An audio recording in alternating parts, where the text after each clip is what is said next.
안녕하세요. 건강의 지혜를 전하는 허준고모 채널입니다.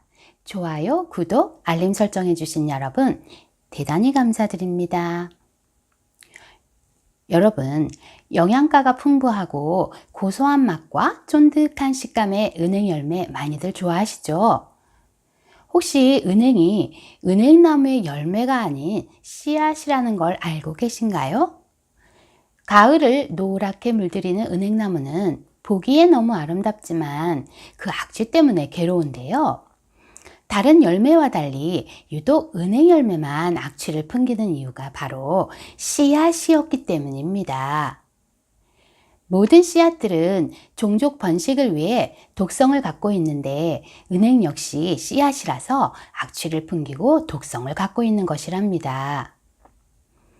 보통 은행나무 열매를 그냥 은행이라고 부르고 한방에서는 은행의 껍질을 벗기고 건조한 은행 열매를 백과라고 하여 진해 거담제로 사용하고 있습니다. 동의보감에서는 은행은 성질이 차고 맛은 달며 독이 있고 폐와 위의 탁한 기운을 맑게 하고 숨찬 것과 기침을 멎게 한다라고 합니다. 계란찜에 넣어 먹기도 하고 프라이팬에 소금 뿌려 구워 먹거나 간단히 전자레인지에 돌려 먹어도 맛있는 영양 간식이나 간단한 술안주가 되는 은행. 저도 약밥이나 영양떡 만들 때 넣어서 즐겨 먹고 있는데요. 어릴 적에 어른들이 꼭 두세 알밖에 주시지 않아서 은행은 귀한 건가 보다 생각했었는데 은행의 독성에 대해서 알고 보니 적게 주셨던 것이 바로 이 독성 때문이었나 봅니다.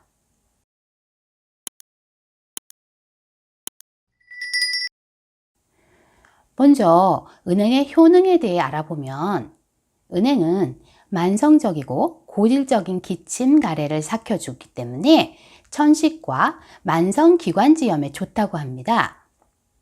또 은행은 몸을 따뜻하게 하고 원기 회복에도 효과가 있어 피로를 완화해주고 면역력과 정력 강화 등의 효과가 있다고 합니다.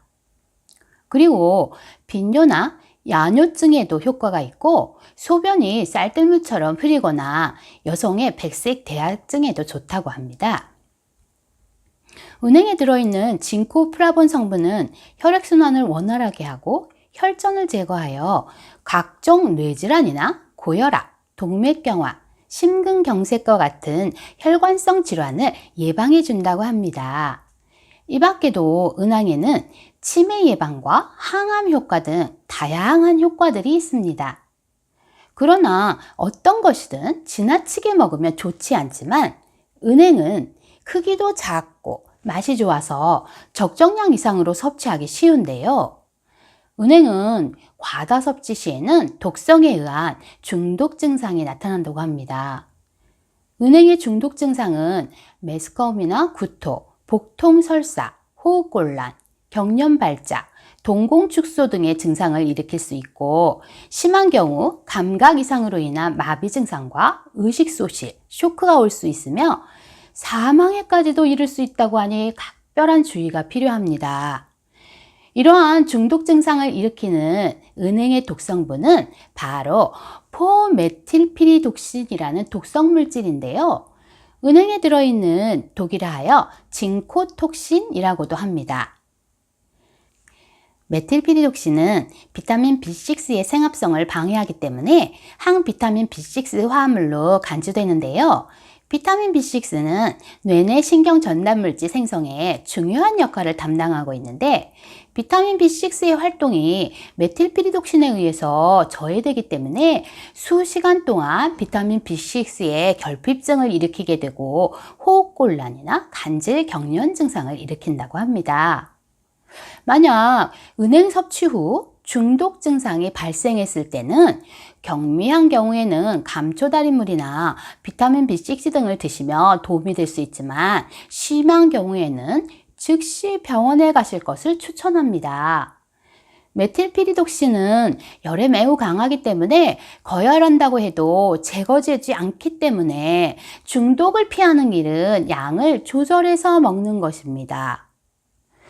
몇 알을 먹으면 중독이 되는가는 상태에 따라 다르지만 임상 사례들을 보면 사람에 따라 그 양의 차이가 현저하게 다르고 어떤 경우에는 아주 작은 소량에서도 입주위 발적이나 직장염증, 경련 등의 심각한 증상을 나타내기도 한다고 합니다. 기본적으로 영양 상태가 나쁜 경우에는 비타민 B6가 더 저하되기 쉬우므로 평소 식단 관리를 잘하지 못했거나 과음을 한 경우에는 특히 조심해서 섭취하시기 바랍니다. 적정한 하루 섭취량은 성인은 10알 미만, 어린이는 3알 미만 정도로 권장하고 있습니다. 그리고 은행의 겉껍질에는 빌로볼과 은행산이라는 독성 물질이 들어있는데요. 겉껍질에 함유되어 있는 빌로볼은 피부 자극제로 피부에 닿으면 수포를 형성하고 피부염과 알러지 반응을 일으키기 때문에 만지실 경우에는 피부에 직접 닿지 않도록 반드시 장갑을 끼고 만지셔야 합니다. 지금까지 예로부터 식품뿐 아니라 약으로도 사용해온 은행의 효능과 주의해야 할 독성분에 대해 알아봤는데요. 중독 증상을 예방하기 위해서는 반드시 익혀 먹어야 하고 몸 상태를 잘 지켜보면서 소량부터 서서히 그 양을 늘려가는 것이 좋겠습니다. 잘 쓰면 약이 되고 잘못 쓰면 독이 된다고 하지요. 몸에 좋고 맛도 좋은 은행. 적정량 섭취로 부작용 없이 건강하게 활용하시기 바랍니다. 지금까지 시청해 주셔서 감사합니다. 좋아요, 구독은 제게 큰 힘이 된답니다. 이번 영상이 도움이 되셨다면 주위 다른 분들과도 공유 부탁드립니다. 건강하세요.